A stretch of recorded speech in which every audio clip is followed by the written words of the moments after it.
Orang awam ni pening tuan-tuan. Dia mengadu kat kita, "Ustaz, apa benda zikir ni?" Pening. Dahlah orang sekarang ini malah berzikir. Datang pula satu kelompok, suruh kita sebut Apa benda tu? Bila puan-puan dirahmati Allah Ta'ala, bila cerita pasal ini, saya teringat ada satu kelompok dia mengenengahkan satu isu di kalangan masyarakat. Sepatutnya benda ni tak perlu. Iaitu kalau kita nak berzikir, kita boleh sebut Benda ni perlu ke diketengahkan dalam masyarakat kita? Dalam keadaan orang jahilnya ilmu akidah, tiba-tiba datang satu kelompok duk promosi zikir lalu dia kata ini zikir ahli sufi.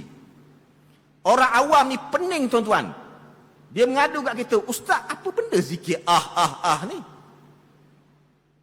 Pening. Dahlah orang sekarang ini malah berzikir. Datang pula satu kelompok, suruh kita sebut Apa benda tu? Bila kita tanya pula, "Apa itu Dia kata, "Itulah nama Allah." Pelik juga ya, daripada mana nama Allah itu Tuan-tuan buka Asma'ullah Al-Husna. Tuan-tuan buka. Kalau tak ada di sini, tuan-tuan balik di rumah. Dalam internet pun ada. Nama-nama Allah Ta'ala Asma'ullah Al-Husna 99. Ada Ada Tidak ada. Kenapa benda ini diajar kepada masyarakat sekarang ini dalam keadaan masyarakat dahaga dengan ilmu yang tulen, ilmu yang benar? Ini tidak lain dan tidak bukan semata-mata nak menserabutkan pemikiran orang awam di kalangan orang Islam. Nak berzikir pun tak bercelaru. Zikir sebut nama Allah. Walillahil asma'ul husna. Sebut nama Allah. Yang telah warid daripada hadis dan juga Al-Quranul Karim. Yang tak disebut tu, kita ketepikan. Ya, sebut tu dengan benda yang memang masyhur di kalangan jumhur ulama, hatta ulama sufi, ulama tasawuf, pembesar-pembesar dari bidang tarikat. Mereka tak ajar pada anak murid dia. Mula-mula kalau nak berzikir, sebutlah Pening orang awam tuan-tuan. Ini ke amalan ahli sufi ni? Ini ke asas ilmu tasawuf? Nak sebut nama Allah digantikan dengan Tuan-tuan tahu tak? Ni di antara dalam senarai kata-kata yang menunjukkan seseorang itu mengeluh dan sakit. Siapa yang kata? Al-Imam Al-Hafiz Murtada Az-Zabidi. Buka kitab. Ni pensyarah kitab Ihya Ulumuddin. Dia menyedarakan contoh-contoh kalimah dipanggil syikayah. Mengeluh ataupun mengadu. Begitu juga orang yang kebiasaannya dalam kesakitan. Tiba-tiba datang pula kelompok ni promosi di tengah masyarakat. Yang mana masyarakat dalam kebingungan tuan-tuan. Fardu ain pun tak lepas. Rumah-rumah Allah ni pun tak diimarahkan lagi. Majlis ilmu agama tak dihidupkan lagi. Kalau ada pun sikit-sikit. Tiba-tiba ada pula dunia Ini masalah besar juga tuan-tuan. Orang awam pun pening. Dia kata ini ke sufi? Kena sebut ke? Kemudian dimaksudkan itu Allah. Allah ada nama, Tuhan kita ada nama-nama yang cantik. Al-Asma'ul Husna. Dah cantik dah tu. Nama-nama yang husna. Tiba-tiba datang pula. Kemudian adalah di kalangan mereka mendakwa ini ringkasan daripada kalimah Allah. Kenapa kau tak sebut Allah? Kenapa yang kau pergi pilih Dia kata inilah ahli tasawuf. Kami dari golongan sufi, golongan tarikat. Kita kata jangan tipulah. Buka kitab-kitab imam-imam besar tasawuf. Imam sufi, imam tarikat. Seperti Imam Ahmad Ar-Rifai. Imam Ahmad Rifai ni pengasas tarikat Rifaiyah. Di zaman dia ni ketua wali di Iraq. Di Iraq tuan-tuan, bukan di Keramat. Al-Imam Ahmad Ar-Rifai Al-Kabir. Kalau tanya pelajar-pelajar ambil bidang tasawuf, mesti kenal nama ini. Imam Ahmad Ar-Rifai Al-Kabir. Dia ni keturunan Rasulullah sallallahu alaihi wasallam. Dia syekh yang hebat di zaman dia. Bila dia mengajar bab akidah, bab tasawuf, dia akan mulakan dengan ilmu akidah. Dia tak pergi tekan pada masyarakat awam, kau kena sebut Kemudian ada pula dia tambah hi. Apa benda ni tuan-tuan? Ini memalukan. Memalukan tuan-tuan. Dah nada nama yang elok-elok kau pergi ajar pada masyarakat yang orang jadi salah faham. Jangan diubah nama Allah Ta'ala. Yang ada yang cantik ni, yang lengkap, yang ada terbukti dengan hadis, gunalah yang itu. Yang itu pun tak teramal tuan-tuan. Betul tak? Asma'ullah al-Husna, berapa orang beramal tuan-tuan?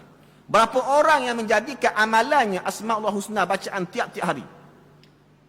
Kita boleh kira dengan jari. Ini ke pergi ajar benda yang menyebabkan orang awam jadi pening. Ustaz tak boleh kritik macam tu. Itu ahli sufi, itu zikir ahli sufi. Kita tengok imam-imam tasawuf tak ajar pun benda macam tu pada pengikut dia. Kenapa perlu diketengahkan benda ini?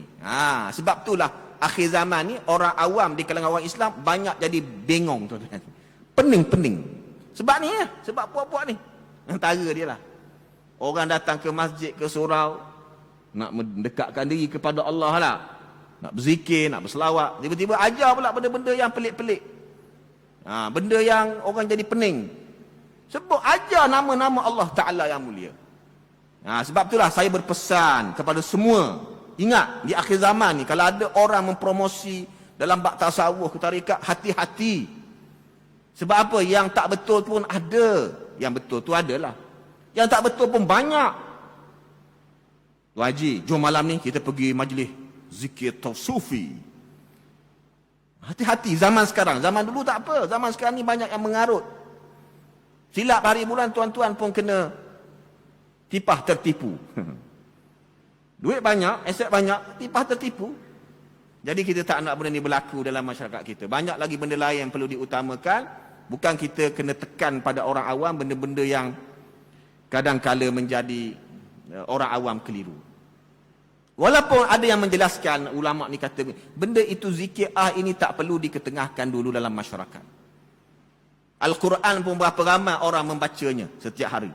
Dalam Al-Quran ada tak kalimah Ada? Siapa hafal Quran? Ada dalam kalimah Al-Quran? Tidak ada. Bahkan Rasulullah SAW dia kata apa? Dalam satu hadis. Apabila seseorang itu menguap, idza tasa'aba ahadukum. Ini hadis sahih. Ada di depan saya ni hadis saudara. Saya baca tuan-tuan. Dengar hadis ni. Ya. Ini bab ilmu tuan-tuan. Innallaha yuhibbul utas wa yakrahu tasa'uba. Baik, kita ambil yang seterusnya. Fa idza tasa'aba ahadukum fala yaqul Apabila salah seorang daripada kamu menguap, tasa'ub ni menguap. Menguap. Banyak orang dalam majlis ilmu menguap majlis ilmu. Keluar daripada majlis ilmu tak ada menguap. Biasalah tu. Cabaran dalam kehidupan. Nabi kata apabila di kalangan kamu itu menguap, tasa'aba. Janganlah dia sebut tengok. Nabi kata jangan sebut Kalaulah tu di antara nama Allah yang mulia, takkanlah Nabi kata macam itu. Nabi kata jangan kau sebut fa inna syaitana yadhaku minhu. Kalau kamu buat macam tu, dahlah menguap tak tutup mulut, bunyi pula Nabi kata apa? Syaitan dia ketawakan kamu. Kamu dipermain-mainkan oleh syaitan. Ataupun riwayat lain mengatakan yal'abu minhu. Kalaulah benar zikir yang orang ada sebagai kelompok promosi sekarang ni, kalau betul itu zikir yang terbaik di kalangan ahli tasawuf dan ahli tarikat, takkanlah Nabi kata hadis tadi, jangan kamu sebut ketika kamu menguap. Ini adab kehidupan. Jadi tuan-tuan nak berzikir bagus, berzikir, buat majlis zikir, buat majlis selawat, tapi kena ikut syariat. Jangan mencemarkan imej Islam sehingga orang awam ni lari daripada datang ke majlis ilmu. Orang awam ni dah harga ke ilmu tuan-tuan, tapi bila datang ajar benda yang pelik-pelik. Akhirnya dia keluar buat benda lain, benda yang lara. Siapa yang bertanggungjawab? Jadi kita kena berhati-hati dengan ajaran-ajaran di akhir zaman. Itu pentingnya ilmu. Kalau tak ada ilmu, tuan-tuan duk jadi zikir orang klik tengok apalah nak jadi jamaah masjid ni. Semua ni sakit ke? Ini realiti tuan-tuan. Kena ingat ya, kalau ada yang mengajar benda yang pelik-pelik ni tak payah ikutlah tuan-tuan. Ikutlah Quran dan hadis. Zikir Nabi pun dah sebut dalam hadis-hadis. Ulama pun dah himpunkan. Imam Nawawi ada satu kitab Al-Azkar. Imam Nawawi kitab Azkar, boleh rujuk tuan-tuan. Baik.